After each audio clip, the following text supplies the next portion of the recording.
Mariboru se danes zvečer izteče rok, do katerega morajo kandidati za župana in člane mestnega sveta oddati kandidature za nadomestne volitve 17. marca.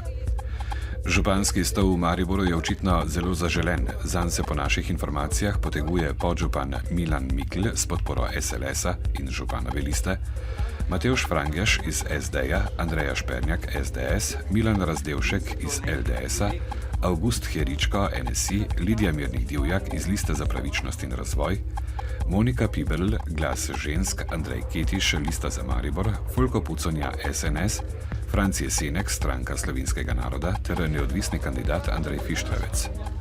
Podpise za kandidaturo pa zbira še Denis Kokol. Afera s konjskim mesom se ni razširila le v Slovenijo, ampak tudi v Azijo. V Hongkongu so namreč s prodajnih polic supermarketov odstranili lazanjo, uvoženo iz Velike Britanije. Tudi pri nas so inšpektori pregledali okoli 350 živil po različnih trgovskih verigah in opravili vzorčenje najnevarnejših izdelkov. Našli so en sporen izdelek, 450-gramsko lazanjo, ki jo prodaja Ledo Hrvaška. Veterinarski inšpektori tudi ugotavljajo, kako so mogoči različni rezultati pri testiranju mleka, v katerem so v laboratoriju v Beogradu odkrili rakotvoren strup aflatoksin, analize pri nas pa kažejo drugače. V ljubljanskih mlekarnah bodo zdaj od beograjskega laboratorija zahtevali vzorce, na katerih bodo ponovno opravili analizo.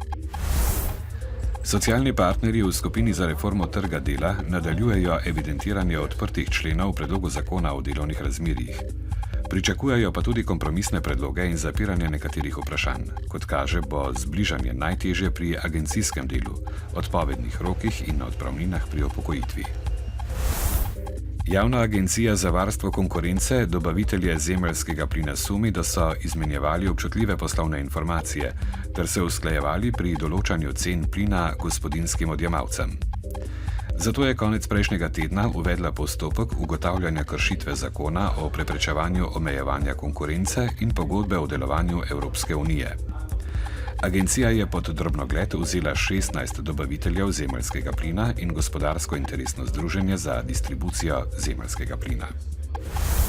Komisija za preprečevanje korupcije je ugotovila, da sta zaposlitvi premierjeve hčerke Nike Janša in sina poslanca SDS-a Tadeja Tanka v družbi Plinovodi, ki je v posredni večinski državni lasti, koruptivni dejanji. Kandidata sta v postopku zaposlitve favorizirana, že sami razpisni pogoji pa so bistveno odstopali od sistemskih pogojev za zaposlitev. V državnem zboru je potekala javna predstavitev mnenj o zakonu o štipendiranju, ki ga je vložilo 5000 volivcev oziroma Študentska organizacija Slovenije. Njihov predlog vrača štipendije mladoletnim dijakom, dodatno ureja Zoisovo štipendiranje, omogoča prejemanje več štipendij hkrati, pri čemer bi bila določena zgornja meja. Uvaja pa tudi novo vrsto štipendije za deficitarne poklice. Predlagatelji poudarjajo, da predlog vsebuje nujne rešitve, medtem ko je po mnenju Ministrstva za delo sistemsko nedodelan. Zato so pripravili svoj predlog, ki povzema tudi nekatere rešitve predloga Študentske organizacije. Ustavite se, vlak se ne more. Tako se imenuje skupna akcija Javne agencije za varnost prometa in Slovenskih železnic.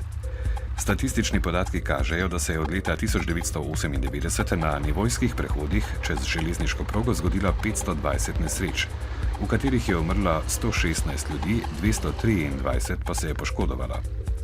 Zato je cilj akcije, ki bo trajala do prihodnjega četrtka, zmanjšanje števila prometnih nesreč na nivojskih prehodih ter zmanjšanje števila umrlih in ranjenih, pa tudi povečanje zavedanja in odgovornosti ljudi pri prečkanju nivojskih prehodov. Danes se v italijanski dolini Fieme s slovesnim odprtjem začenja svetovno prvenstvo v nordijskih disciplinah. Na sporedu je že bila tekaška preizkušnja za ženske, kvalifikacije na 5 km prosto, zvečer pa moške čakajo kvalifikacije ter 10-kilometrska preizkušnja. V Italiji bo Slovenijo zastopalo 21 športnikov in športnic.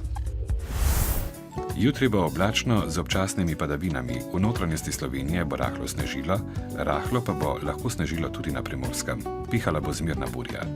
V petek bo oblačno, občasno bo rahlo snežilo, le na Primorskem bo čez dan po večini suho. V noči na soboto se bodo padavine spet okrepile, v soboto čez dan pa oslabile in prehodno tudi ponehale. Še bo pihala zmerna burja, hladno bo. V dnevniku televizije Maribor ne zamudite. Nasprotnikom Združevanja zavodov za zdravstveno varstvo ni uspelo zbrati dovolj podpisov.